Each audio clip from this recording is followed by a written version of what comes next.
도널드 트럼프 미국 대통령이 터키와 시리아 쿠르드족의 영구 휴전 소식을 전했습니다. 그러면서 터키에 대한 제재 해제도 발표했습니다.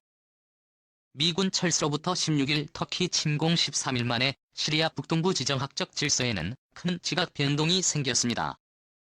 5일 시즌이 끝나고 블라디미르 푸틴 러시아 대통령과 제프 타이이프 에르도안 터키 대통령은 쿠르드 민병대를 시리아 북동부 지역에서 철수시키는 데 합의합니다. 러시아와 시리아 정부군이 투입돼 밀어내기 작전이 끝나면 러시아 터키군이 쿠르드의 잔당을 소탕하는 합동 순찰까지 하기로 했습니다. 승패는 처음부터 정해져 있었습니다. 미국의 묵인과 러시아의 승인하에 터키 역시 눈엣가시였던 쿠르드를 몰아내고 자치지역을 합병하는 데 성공한 것인데요. 그러나 터키와 러시아의 승전보승 묻히고 있는 사람들이 있었습니다. 터키의 시리아 북동부 지역 침공으로 난민 수십만 명이 발생한 것으로 보고되고 있는 가운데 시리아와 이라크 국경 인근의 세말 국경 검문소 주변에서 피난길에 오른 쿠르드계 국민들이 늘어만 가고 있습니다. 터키가 평화의 섬이라는 역설적인 작전명 아래 시리아 북동부의 쿠르드 자치지역을 침공한 이후 17만 6천 명 이상의 난민이 발생한 것은 물론 터키의 지원 세력들이 민간인을 상대로 악마의 무기라는 중인탄을 사용했다는 의혹 제기도 잇따르고 있습니다. 백린탄은 인류가 만든 최악의 무기라고 불러지고 있습니다. 이런 무기를 민간인을 상대로 사용한 이스라엘은 엄청난 국제사회의 비난을 들었고 백린탄을 보유한 국가들에게는 백린탄을 폐기하란 말도 들리는 실정입니다. 핵무기처럼 거창하게 도시 하나 정도는 날려야 최악의 타이틀을 거머쥐어야 하는데 고작 북한이 이런 말을 듣는 이유는 무엇일까요? 사실 핵무기는 실전에 쓰이려면 지구 최후의 날 정도일 것입니다. 핵무기는 보유하는 것으로 전쟁을 억제시키는 역할을 하는 무기이지 실제로 사용된 일은 인류 역사상 딱 한 번 사용했는데 제2차 세계대전 중 사용 국가는 일본밖에 없습니다. 그렇기 때문에 실전에서 쓸 수 있는 병기 중에서는 이봉인탄이 가장 흉악하다고 볼 수 있습니다. 우선 백린탄은 한 번 연소하기 시작하면 모든 물질을 녹이며 끈적하게 달라붙어서 웬만한 방법으로는 절대로 꺼지지 않습니다. 착탄부에 물을 부으면 오히려 불에 태우는 연소 범위만 늘어나 더 고통스러워지고 절대 꺼지지 않습니다. 그 악명 높은 네이팜 탄도 물속에 들어가면 꺼지는데 이 백린탄은 물속에 들어가도 불씨가 꺼지지 않습니다. 그런 악명 높은 폭탄을 터키가 사용한 것입니다. 한편 쿠르드의 운명을 미국과 러시아가 자국 이해관계에 따라 좌지우지하는 사익구준 민간인들이 피와 눈물을 쏟아냈는데요. 러시아판 고고도 미사일 체계인 S-400 트리노프는 일부 중동과 동남아 국가들이 관심을 갖고 있습니다. 현재까지 구매 결정을 하거나 협상 중인 국가는 중국, 터키, 사우디아라비아, 바레인, 카타르 등입니다. 수조 원에 달하는 막대한 비용이 투입되는 첨단 무기인 만큼 수면에 드러나지 않는 협상도 적지 않을 것인데요. 중국의 경우 에이스 400의 첫 포대를 인도받아 실전 배치를 시작했는데 홍콩 주요 언론인 명보는 이미 지난해 중국은 운용요원들이 러시아로부터 장비 작동법을 교육받았으며 이번 S-4 인도 화물에는 레이더 통제실 연료 설비 예비용 부품 등도 포함됐다고 보도했습니다. 중국은 2014년 러시아와 40억 달러, 약 30조 1,700억 원 규모의 S-400세 3개 포대 수입 계약을 체결했는데요. 2020년까지 도입을 마무리할 것으로 알려졌습니다. S-400은 레이더 탐지거리가 최대 700km에 이르며 요격 미사일에 최대 사거리는 400km에 달하고 최대 사거리 400km에 4공용 미사일이 150km에 4.86 미사일 120km에 9월엔 9. 6의 미사일 40km엔 부력이 미사일 등 다양한 요격 미사일을 발사할 수 있습니다. 이는 단거리와 중거리 탄도미사일을 모두 방어할 수 있다는 뜻이기도 합니다. 미국 미사일 방어 시스템이 단거리 탄도미사일이나 준중거리 탄도미사일 방어는 한국의 천궁과 같은 패트리어트 미사일이 맞고 중거리 탄도미사일 방어는 사드나 예루살렘이 각각 나눠 맞는 것과 달리 X-400은 이들을 모두 소화할 정도로 성능이 뛰어나기 때문입니다. 게다가 S-400의 중거리 탄도미사일 방어 성능은 탐지거리 40에서 150에 최대 사거리 200km인 미국산 사드보다 뛰어나고 일반 레이더로 식별조차 곤란한 스텔스 전투기까지 요격할 수 있는 것으로 알려졌습니다. 저고도로 날아오는 크루즈 미사일 중 단거리 탄도미사일 항공기 등을 요격할 수 있고 한 번에 100개 목표물을 추적할 수 있으며 6개를 동시에 타격할 수 있는 것으로 알려져 있습니다.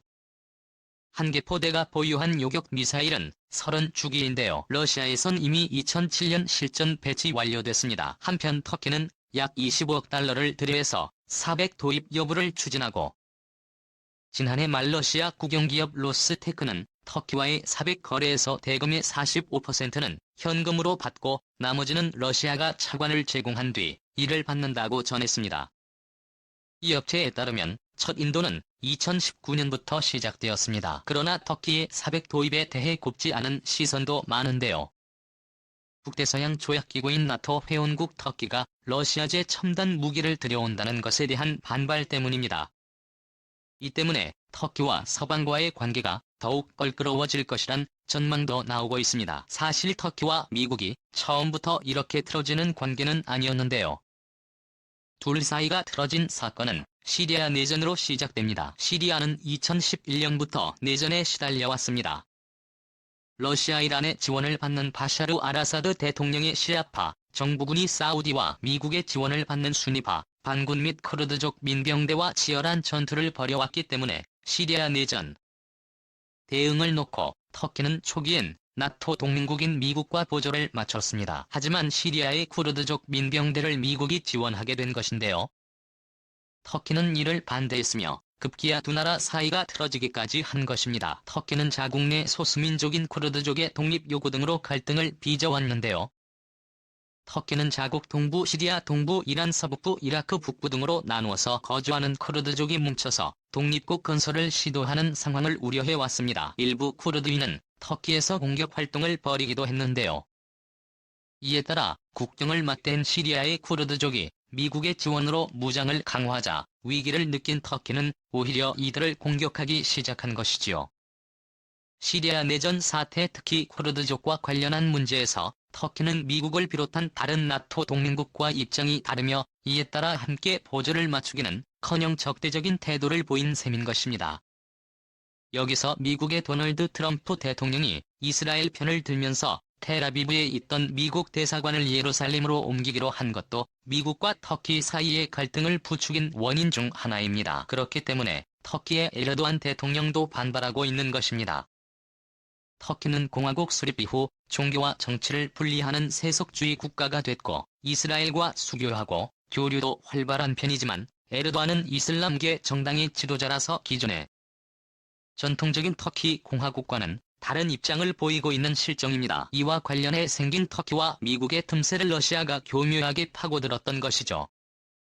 한편 터키 국방부는 2015년 7월 성명을 통해 러시아산 레스-400 지대공 미사일의 일부분이 수도 앙카라의 인근 공군기지에 처음 도착했다고 밝혔으며 2차에 걸쳐 수송기로 S-400 본체와 부품을 터키에 전달하고 118 이상의 다양한 유도 미사일을 포함하는 3차 인도분은 2020년에 해상으로 전달될 것으로 알려졌는데요. X-400은 미국의 패트리엇 지대공 미사일과 같은 러시아의 방공 시스템이지만 제원상 레이더에 거의 잡히지 않는 F-35 스텔스 전투기와 스텔스 전략 폭격기도 포착할 수 있는 것으로 알려져 있습니다. 이로 인해 미국은 북대서양 조약기구 회원국인 터키가 S-400을 도입할 경우 이 시스템에 연동된 네트워크를 통해 민감한 군사 정보가 러시아로 유출될 수 있다며 강하게 반발한 것입니다. 특히 미국은 최신의 스텔스 전투기인 F-35의 기밀 정보가 러시아로 새어나가는 것을 우려하고 있는데요.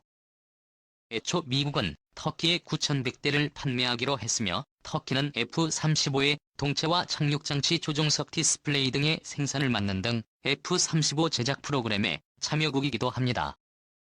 그러나 터키가 S 도입을 결정하자 미국 내에서 F-35 판매를 중단해야 한다는 주장이 제기돼 왔고 미국은 러시아의 S-400은 F-35와 같은 전투기를 격추하기 위한 시스템이라며 러시아가 정보 수집 기회를 최대한 활용할 것이기 때문에 미국의 첨단 스텔스 기술이 넘어간다고 밝혔습니다. 이는 미국이 터키에 가는 후폭풍도 시작되었습니다. 러시아의 X-400 도입으로 터키가 미국의 제재를 받고 있는데 터키의 스반입 소식이 알려지면서 외환시장에서 터키리라 하는 약세를 면치 못했기 때문인데요. 달러 대비 2일 가치는 장중 한때 8% 넘게 떨어져 최저치를 기록했으며 오후에는 전날보다 1센트 더 하락하기도 했습니다. 하지만 이런 세계 각국의 비난에도 터키는 굴하지 않고 있습니다. 이런 터키의 자신감은 지난 수년간 박차를 가해온 국방자주와 성과에서 비롯하는 것이기도 합니다. BBC에 따르면 1991년에서 2017년 터키는 세계 5위 무기 수입국일 정도로 국방 부분의 대외 의존도가 높았습니다. 그러나 최근 발표된 11차 터키 개발 계획서에서 터키는 독립 100주년인 오는 2013년까지 자국 군사 수요의 75%를 자체 생산한다는 을 세운 상태인데요. 터키가 이미 자체 개발에 성공한 이들은 공격 헬기 탄도미사일 전차 등 다양합니다. 한국의 K9 자주포 기술을 기반으로 만든 뒤 155도 이번 평화의 섬작전에서 운용된 것으로 전해졌는데 이미 지난해 9월 에르도안 터키 대통령은 터키가 군사작전에서 운용하는 무기의 65%가 자체 생산품이라고 자랑했을 정도였습니다. 한마디로 군사력이 강해지면서 터키 땅도 더 커진 것입니다. 터키는 자국의 이익을 위해 세계의 비난에도 억지스러운 무력 행사를 했습니다. 하지만 주변국들인 미국과 러시아는 자기들에게 맞는 신뢰를 찾아 움직였습니다. 이 말은 내 조국이 최우선이고 다른 나라는 그 다음이라는 것입니다. 그렇기 때문에 나라 간 거래에는 옳고 그름이 없습니다. 승리한 것이 진리가 되고 진실이 되는 것입니다. 이는 지난 과거에서도 마찬가지였습니다. 역사는 승자를 기준으로 써지기 때문입니다. 그렇기 때문에 자주 국방이 중요합니다. 군사력이 강하면 무시당하지 않습니다. 지금까지 세상의 모든 이야깃거리를 얘기하는 버릇이 보였습니다. 시청해주셔서 감사합니다.